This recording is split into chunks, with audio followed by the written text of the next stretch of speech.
I'm curious about something.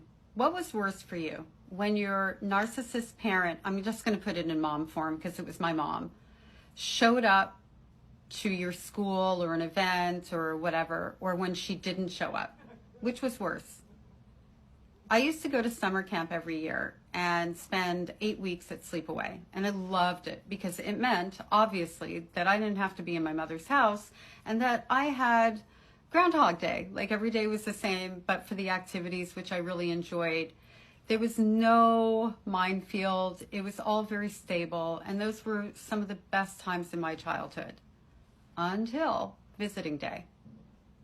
So if my mother didn't show up, which was usually the case, and I watched all the other kids with their moms and their dads, and I went to summer camp with my cousins at some point, so sometimes I had my aunts, sometimes I had my aunt and my uncle, maybe my brother would show up, but my mother would not be there. She would be absent. And I felt like all the other kids knew that I wasn't good enough for my mother to show up for.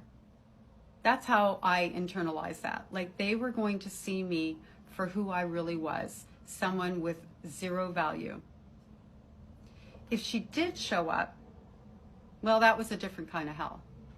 Normally the day would be spent with her berating me for the condition of my bunk, it not being neat enough.